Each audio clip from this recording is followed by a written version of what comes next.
I took this job because I needed the solitude. The fire lookout tower, perched high above the endless Montana wilderness, it promised exactly that. A single-room cabin atop a skeletal frame of timber, swaying slightly in the wind, offering an unmatched view of the valleys below. It was beautiful in the daylight. At night, though, it was something else entirely. The first few days were uneventful. I settled into a routine, morning coffee on the deck, scanning the horizon for smoke, logging my observations. I read books, listened to the radio, and let the quiet sink into my bones. It was peaceful in a way I hadn't felt in years. The isolation wasn't just welcomed, it was necessary. By the third night, I had grown used to the sounds of the forest, the rustling of trees, the distant hoot of an owl, the wind rattling the old frame of the tower. So when I first heard the tapping, I barely noticed it. Just the wind, I told myself, maybe a bird pecking at the glass. Then came the whispers. They were faint at first, more like the suggestion of words than actual speech. I told myself that it was my imagination, the wind filtering through the trees in just the right way. But as the night wore on, they grew more distinct, though I still couldn't make out what they were saying. On the fifth night, I finally saw it. I was writing in my logbook when I noticed a shape outside the window. At first, it looked like a branch swaying, but then I saw the eyes, 2 pinpricks of reflected moonlight staring right at me. My stomach dropped. It was a face, and it was upside down. I froze. The lookout tower was nearly 60 feet off the ground. There was nothing to hang from. No way for anything to be up there, but there it was, peering in at me. Mouth slightly open, its breath fogging the glass. I didn't move, didn't breathe. I wanted to believe it was a trick of the light, but the thing blinked. I scrambled back, knocking over my chair. The figure lingered, head tilting in an unnatural jerky motion. Then, without a sound, it dropped out of sight.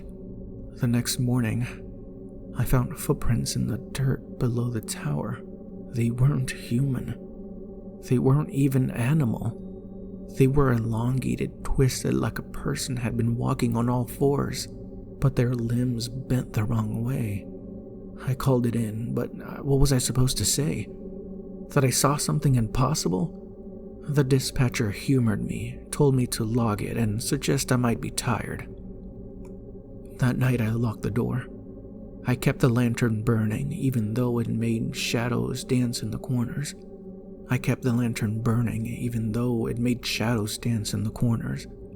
Hours passed, and nothing.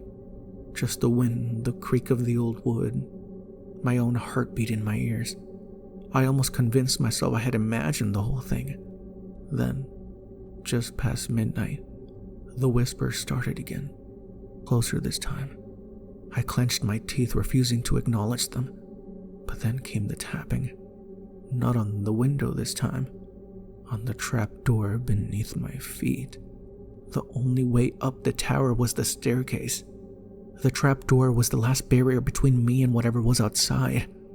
The tapping turned to scratching, a slow, deliberate scraping of nails against wood. Then the voice came. Not a whisper anymore. A ragged, breathly mimicry of my own voice. "Let me in." I squeezed my eyes shut, pressing my back against the far wall. The scratching stopped. Silence pressed against me, like a physical weight. Then, a single, soft tap against the window behind me. I didn't turn around. I didn't know how long I stood there, frozen. When I finally did turn, morning light was creeping over the horizon. The window was empty. The forest was still. But I wasn't alone. Because outside on the ground far below, I saw them. Dozens of figures standing amongst the trees, staring up at me, and every single one of them was upside down. Then they moved. Not like people walking, like puppets yanked by invisible strings.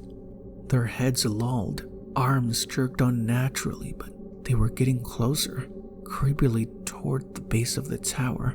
Then came the sound, deep, resonant like wood groaning under immense pressure. The tower shuddered. Something was pushing against it. I could feel it swaying as the wood seemed to crack violently at every joint. It didn't seem to make sense why I did it, but I left. My feet were moving for the door while my brain screamed at me to stop them. It was as if I was stuck in autopilot, a helpless passenger watching the plane take a nosedive to the ground. I grabbed my flashlight and wrenched the trap door open, descending the stairs 2 at a time. The moment I hit the floor, I grabbed my flashlight and wrenched the trapdoor open. The moment my foot hit the forest floor, the things let out the most awful, blood-curdling screams. I ran. The forest was a maze of darkness and shifting shadows. I could hear them moving, branches snapping, leaves rustling. Their ragged breathing impossibly close. I didn't look back. I couldn't. Every instinct screamed at me to just run. Then I saw the road, a single narrow path cutting through the trees. I sprinted through it, lungs burning, legs screaming in protest. The figures were right behind me, their movements erratic, inhuman. Then headlights, a truck, a lone driver on an empty road. I ran straight into its path, waving my arms frantically. The vehicle screeched to a halt, and the driver, an old man with wide, startled eyes. The vehicle screeched to a halt, and the driver, an old man with wide, startled eyes, popped open the door. I didn't hesitate. I dove inside, gasping, screaming at him to drive. He didn't ask questions. He just hit the gas, tires kicking up gravel as we sped down the road. I risked one final glance out the back window. The figures had stopped at the edge of the road, standing motionless, watching us go. I made it home. I locked my doors. I still haven't gone back to the forest. It's been weeks. But I know it isn't over, because as I sit here typing this at my home, I hear a soft, familiar tap on the window behind me.